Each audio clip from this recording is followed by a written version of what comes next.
Hey there. Welcome back to my channel, Tech Bytes with Ash. Today, I want to talk a little bit about what I covered last time, core banking, right? So there was a lot of questions around how do you do APIs? What do they really mean? And what are some of the examples of bringing and stitching all of this together? I would say that API, first of all, from a technical definition, application programming interface. It's truly just a glue that holds a lot of these systems together. Think of this as walking into a restaurant.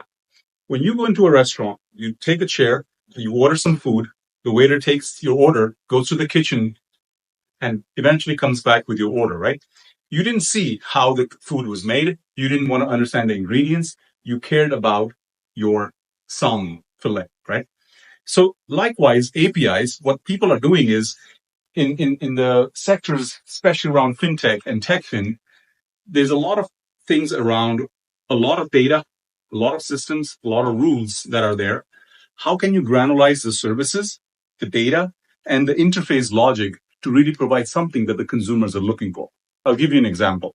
For example, this whole wave of buy now, pay later that came, very hard. Companies like Klarna, Affirm, etc., they knew that they could kind of granularize some services. They could take that data, provide whatever the consumer wanted to buy, and eventually do the reconciliation of the data later. Likewise, in insurance companies, people use products like Google API or Boomi and kind of use products where they can granularize certain part of their business logic, the data and systems, and then stitch together the solutions. And what that leads to is most of these fintech firms are now saying, let me focus on what I'm good for. What is my core? And then I'll patch within the ecosystem and do what I need to do. So the key there is understand some of these products, understand what you bring to the table, and then bring that API strategy to really cobble back the stitch together solution. Thank you so much.